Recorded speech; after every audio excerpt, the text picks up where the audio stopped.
Good morning. I'd like to introduce myself. My name is Ryan Keene. I'm a Marine Corps veteran and a sophomore here at Purdue. My name is Dan Larla. I'm a junior actually, studying applied exercise and health, and I served in the Marine Corps for 4 years as well. So our mission and objectives, the purpose of our club is to really help veterans adjust back to student life and to make their transition as easy as possible. We also serve as a voice for veterans on campus. Any issues that they have, we as a club come together and act as a voice as one. One good example of what we do is there's a military excusal policy that we're currently trying to push through, and it's very similar to the athletic excusal policy, which is it allows people to make up work that they would miss.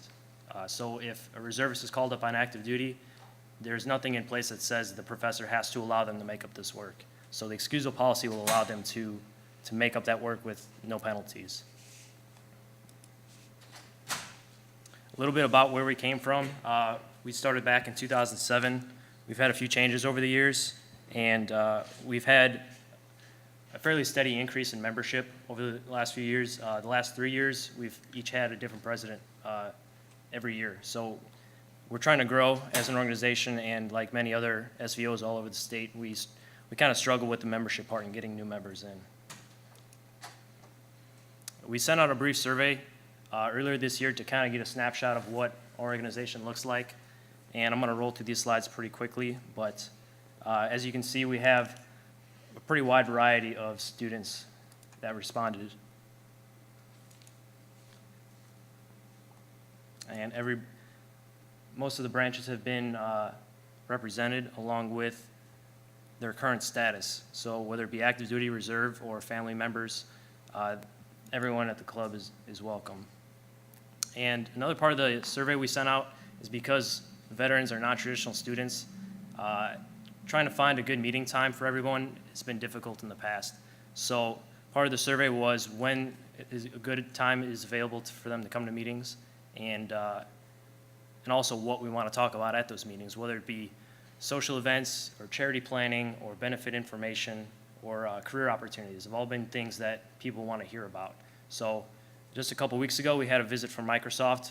The representative was a Purdue graduate and an Army National Guardsman, and Microsoft also provided free food for that event.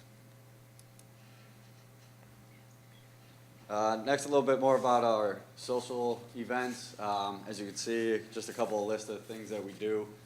Big thing we like to try to push is intramurals, so we get an SVO team and kind of get our name out that way with the other students to let them know that we're actively involved in student life. We also have a Facebook page. We're also working on an IU game ball run, and we're also currently working on a Chive meetup in the spring semester.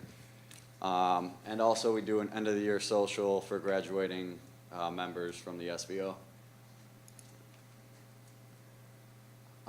Right now, as Ryan mentioned, we worked for the excusal policy. We worked with the Provost's office, the Dean's office, Registrar's office, and the Purdue student government, Purdue grad student government, and right now that's sitting on the faculty senate for the excusal policy.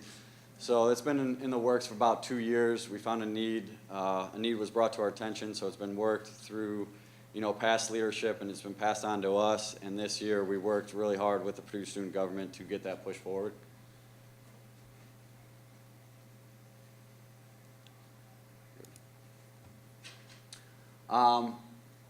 We have an office currently on Stewart Center. I know a lot of you aren't familiar with campus, but it's in the basement. It's kind of not in a great spot on campus, but we do have worked with Shell to furnish that office, and right now we're working next year to be put in the student union along with the Veterans Success Center. So it'll be like a one-stop shop for veterans to come in, you work with their GI Bill or any other issues they have, and then we'll be right there, have an office, an area to relax, study, trying to get a TV and an Xbox from Microsoft. Just a nice place that veterans could come. It's really a convenient location. It's where all the other students usually go, but we'll have kind of prime real estate on campus. So we're really looking forward to that next year. As right now, here's a budget breakdown. We spend a lot of money on food. We have 2 meetings a month, and we usually get food for both of those meetings. So that's kind of a big part of our budget. We have T-shirts and sweatshirts and polos. We work with marketing, some of the events we do, and Grand Prix. We cover the registration fee for Grand Prix, and then the team itself will fundraise for the other funds too. It's pretty expensive, but it's actually a good event and gets our name out there because that's a huge event on campus every year. Good. Some of the accomplishments we have the Veterans Day ceremony every year, and this year we were able to we have plaques in the union of Purdue student veterans or faculty and staff who've lost their lives in all the wars that we've been involved in. And this year we got 10 names put on the Korean War plaque that weren't there. So that was one of the big accomplishments. Other than that, it's in the union, it's a nice ceremony, and both faculty and student veterans speak at it. And anybody walking by can stop and kind of witness the ceremony itself. So. Some more accomplishments. We got the honor cords put in place for graduating veterans, and in May of 2013, so earlier this year, student veterans were able to wear them during the ceremony, and President Mitch Daniels actually acknowledged the student veterans during the ceremony, which was kind of cool. I was actually at that, one of the ceremonies for graduation, and it was cool that they were able to, in a short period of time, incorporate that into the graduation ceremony. And also let the driver of the Grand Prix take over. Yes, the Grand Prix. We've had an all-veteran team the last 3 years, and it's difficult to compete. Every year we've improved. This past year is our first year that we actually finished the race. So it's definitely an improvement over past years, and we will be coming back in 2014. Another accomplishment we've done is we work closely with Ivy Tech and to coordinate a charity event that benefits the Wounded Warrior Project. It's been a golf outing for the past 2 years. We've had it in August, and this last year we've raised right around $25,000 for the Wounded Warrior Project, and that's about twice as much as we did last year. Lawn events, we've had an opportunity for veterans on campus to get information without having to come to a meeting. Like I said, they're non-traditional students, so sometimes it's difficult for them to get to a meeting. So we wanted to give them an opportunity to get information outside of that meeting.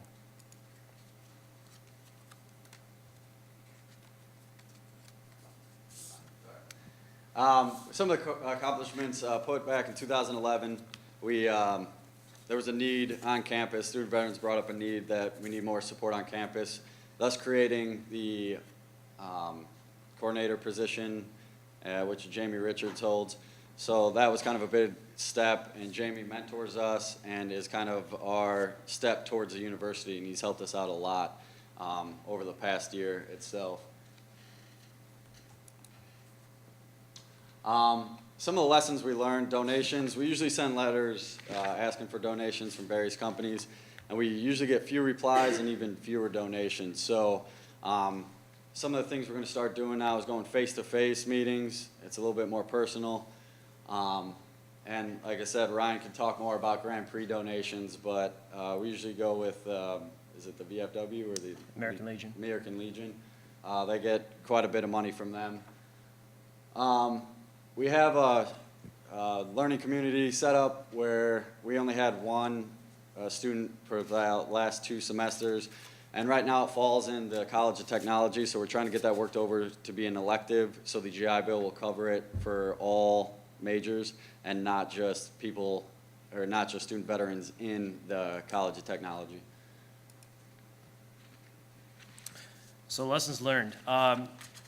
We've learned that it's important to keep a good relationship with not only other students on campus, but student organizations and faculty. As I mentioned earlier, the excusal policy, we work closely with the Purdue student government. So we learned that it's essential to make friends and to know people on campus. It's that old saying, it's better to know, I forgot it right now, so I'll just skip it. But sustainability and partnership, growing membership. is a big thing. We're always actively recruiting new members and trying to groom current members into officer positions. As I mentioned, we had 3 different presidents over the last 3 years.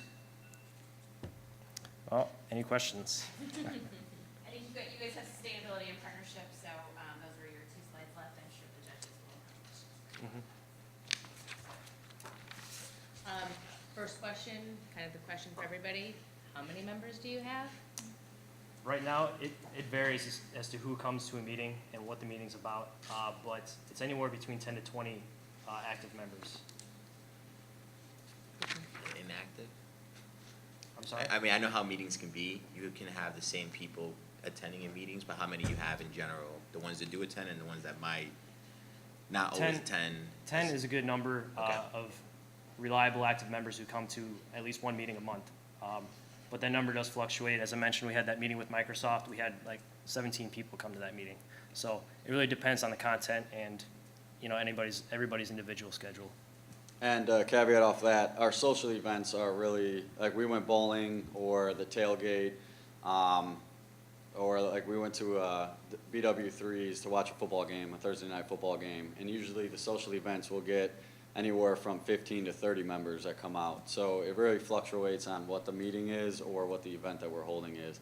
And the tailgate was a little bit more, just because we get tickets to the game and it's more family oriented and stuff. So it really greatly depends on what the structure of the meeting or the social event is. So. I'd like to just highlight that you guys seem very social event focused, and I want you and all the other SVOs to know there's absolutely nothing wrong with that. If that is the need or what your student veterans want and that's what they want to participate in and that's what draws them in, then you're doing the right thing. So again, don't feel like you have to do something like a community service project or a charity run. Again, your student veterans, they're going to decide. They're going to be where you get that feedback. So if the social events is what draws participation and involvement, then stick with those. And at that same time, you're developing the relationship and you're also engaging with them to find out beyond that what else would they like. So again, I think a great job on that. For your budget, I think on both the business plan that we have and in here as well, you do itemize the expenses, but you should also include the expected revenue and the sources of that funding. And what you can then do is identify, obviously, the difference, and then you can adjust accordingly from there. All right, just to touch on what you first mentioned, I think we're a little bit more fortunate than a lot of the other SVOs. We have a lot of the things in place that other SVOs are striving for. So in that respect, we are very fortunate, and we sent out a survey at the beginning of the semester kind of to all veterans through Jamie, and not just SVO members, to see what they want more on campus. And our big feedback was resume building and workshops, career workshops, and more social events. So Microsoft came in November. We usually try to get one a semester, even one a year, a company to come. Last year was Cummins to talk about kind of career and transitioning your military career to the civilian side. So that's been in the works, and we're trying to get different companies to come out every year or every semester, and then just trying to formulate new ideas, like we're trying to work with Tribe Charities and Brothers Bar and Grill, just to get not even just veterans out there, but more, you know, the Greek Life and other organizations, and just, you know, Purdue college students out and get our name out there, and you know, just have a social event so everybody's having a good time, and a kind of a meet and greet type style. So, And to go a little off of that too, I noticed that you guys have a student veteran mentorship program. Yes. If you can elaborate as far as who's part of this program that you guys run or you're part of, and then what has been the impact on the people who have been able and fortunate enough to have that type of mentorship? The mentorship program involves a veteran faculty member Okay. and an incoming student or a current student. And it's really beneficial for that student because they can ask a faculty member who is not only a military veteran who has been through some of the same things that they've done, but they can also mentor them through their studies and their career choices and their school choices while they're here. So The only real problem that we've seen with that is it can be difficult for somebody who just came straight out of the military who's enlisted to talk to somebody who may have spent 20 years in the military, who's, way high up in the chain of command. And, it can be difficult for a lance corporal to talk to, let's say, a general. So somebody, opposite ends of the food chain, it can be kind of difficult to kind of convey that, or to even, to feel comfortable talking to someone like that. So that's the only real difficulty we found. So one of the things I'd like to do is to focus on even seniors and juniors here at Purdue, to talk to, incoming freshmen and stuff like that, so that way they know that they have kind of like a big brother who's, was in their shoes 3 or 4 years ago. Does that answer your question? Yes, it does. And I want to say kudos for the, I guess, running the initiative, being a spearhead as far as changing the policy for being excused. I would say that's something that I just learned, and I will be taking that back with myself to figure out if that's a trend happening across the nation. So thank you for educating me on that one. And kudos to you to actually pushing that on your own campus. Thank you.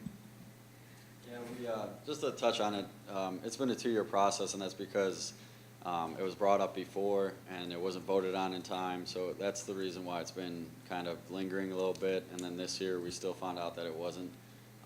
So Greg, who's not here today, but he's our treasurer, and myself went and talked to the Purdue Student Government president directly and kind of put it in the works that way. And then Ryan worked with him, and then through Jamie and all the avenues that we had to go to. So it's a lengthy process, but it was a need that was brought up a couple of years ago. So it was kind of cool to see that we got it pushed through this year. I'll be taking it back to discuss back in DC, because if athletes can be excused, and you have training and you have to be deployed, there's no reason you should not be excused as well. That's just my take. So again, thank you for educating me on that, and keep up the good fight. I tip my hat off to you guys for doing that. I don't know about anybody else, but I feel this SVO is a little bit at risk. And the reason is you have the most identified veterans here on this campus. It's the largest of all the other universities that are here.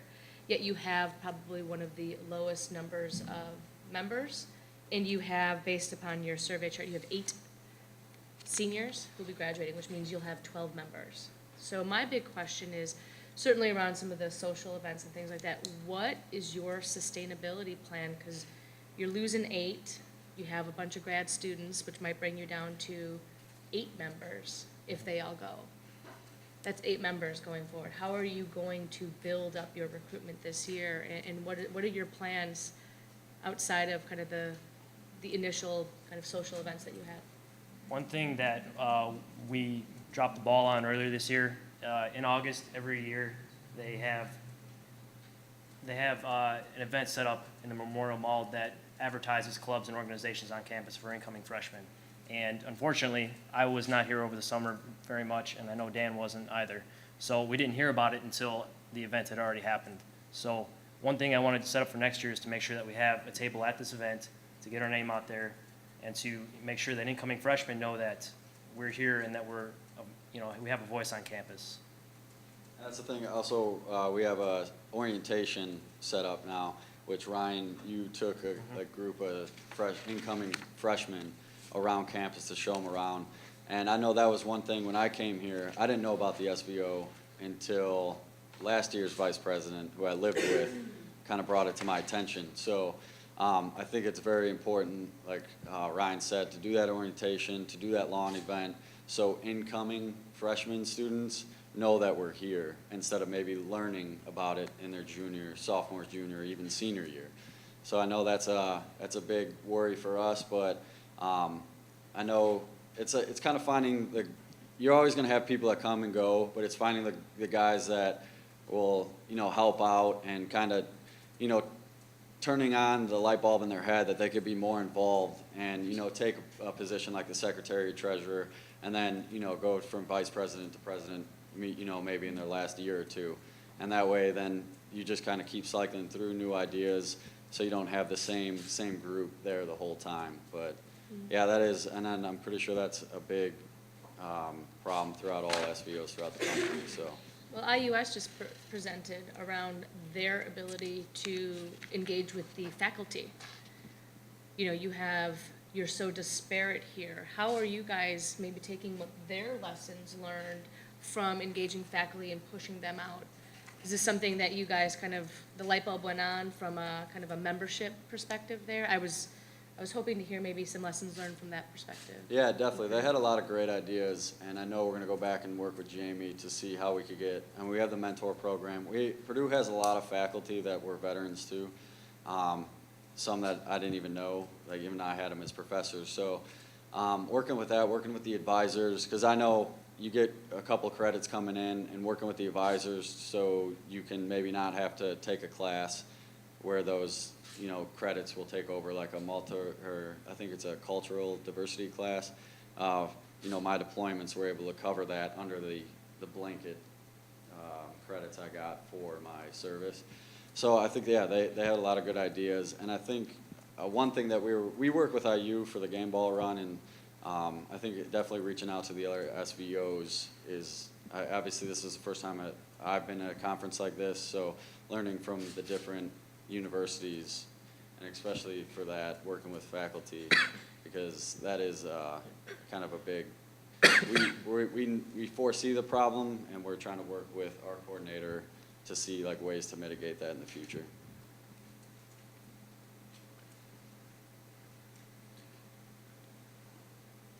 Questions, comments from the audience?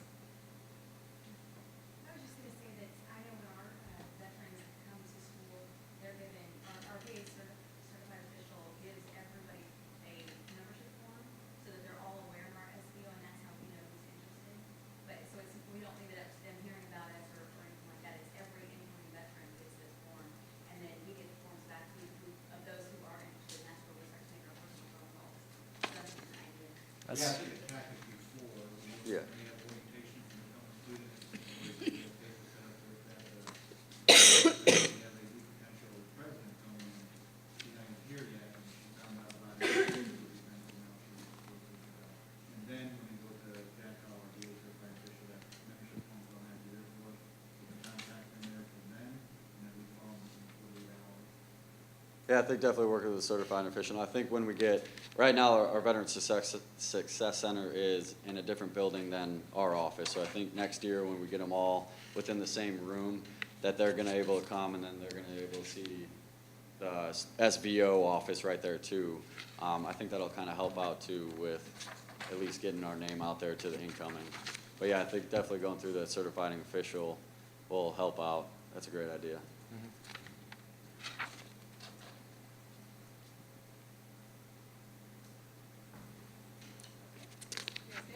You guys good? Good. okay, thank you. Yeah, thanks. Excellent, thank you.